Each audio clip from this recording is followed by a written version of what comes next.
Nur 7 Monate bevor mein Mann tödlich verunglückt wurde, hat seine Gemeinde in Kalifornien ein Video aufgenommen von seiner Geschichte, worin er erzählte, wie seine Eltern aufgehört haben, für ihn zu beten, im Bereich von Schutz von die Auswirkungen von seinen Entscheidungen.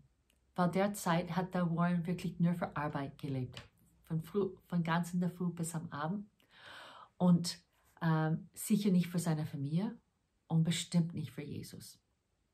Aber diese Geschichte hat ein gutes Ende und es ist ein Ende voll Freude und Hoffnung. Und ich hoffe, dass es euch segnet. Hier ist die Everyday Princess, Königstöchter im Alltag mit Leanne und in diesem Fall freue ich mich mit Warren. Wir sind jetzt in die Karwoche und diese Woche geht um Jesus Liebe und Bereitschaft, sich zu opfern für uns. Ich lese vor von Johannes 3, Vers 16 und 17. Denn Gott hat die Welt so sehr geliebt, dass er seinen einzigen Sohn hingab, damit jeder, der an ihn glaubt, nicht verloren geht, sondern das ewige Leben hat. Gott sandte seinen Sohn nicht in die Welt, um sie zu verurteilen, sondern um sie durch seinen Sohn zu retten. Eine Wahrheit voll Hoffnung. Wenn du nicht weißt, wie man Kind Gottes sein kann, dann bitte schau meine erste Video an, die unendlich Liebesgeschichte. Das erklärt, wie das ist und was steht in Gottes Wort drüber. Und wie du Schritte machen kannst, um Kind Gottes zu sein. Es ist nur durch Jesus. Ganz klar. Und ich hoffe, dass dieses Video von meinem Mann eine Freude und Hoffnung bringt. Es ist eine Botschaft für meine Kinder und auch, hoffe ich, für euch. Gott segne euch. Und ich bete, dass es wirklich eine Wahrheit, das in deinem Herz wächst. Diese Wahrheit von Jesus Liebe.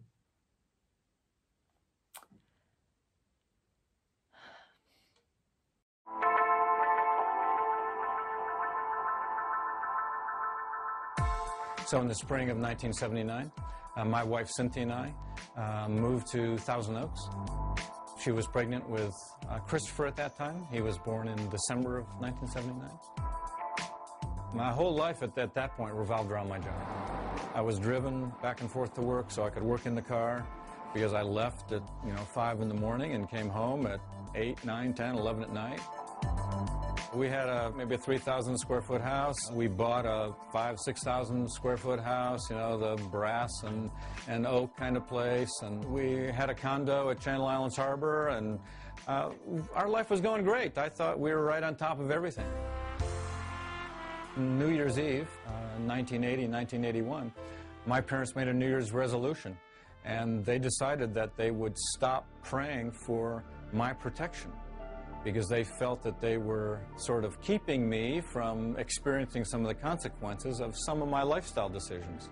I was so committed to work. We weren't going to church. My son, he was still very young at the time, but he barely saw me. So they made a decision that their prayers wouldn't stand in the way of God working in my life. After they made that prayer, some startling things began happening. A week after, Cynthia came to me and said, you don't love me anymore. I'm going to move into our condo at the beach. And our son Christopher was diagnosed with the worst case of spinal meningitis in the history of Westlake Hospital and was given a 10% chance to live. And if he did live, he'd be mentally handicapped or blind or deaf or something. And about a week or two after the episode with Christopher, I was fired from my job. I was the 4th or 5th level rated executive in my company, and I got fired from my job. There was just a major shock to my identity and what I thought my purpose in life was. Hitting bottom was like a ka-chunk, and then ka-chunk, and then ka-chunk, and then ka-chunk. It was not one bottom, but it was the lowest that I could possibly get in so many areas of life.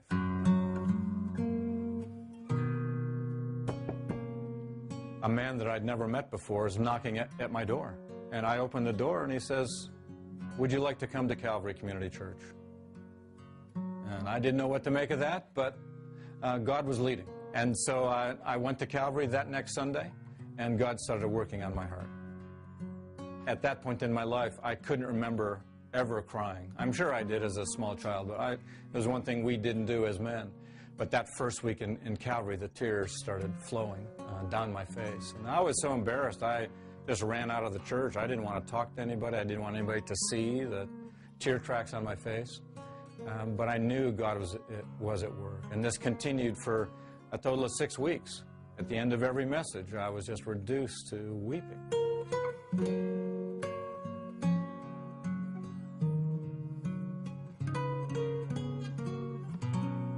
Out of the blue, Cynthia called and said, "I believe God is calling us to put our relationship back together." So I had gone from at least in the natural, a very hopeless state of this is broken beyond repair, to miraculously seeing it brought back together.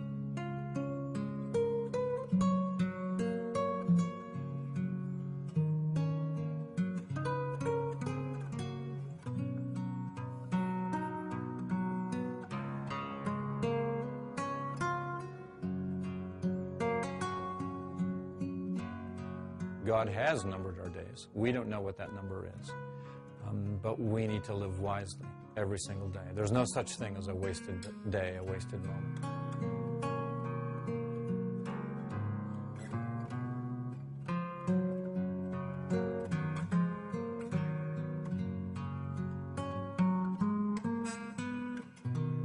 God saw fit to use me, and I was the worst of sinners.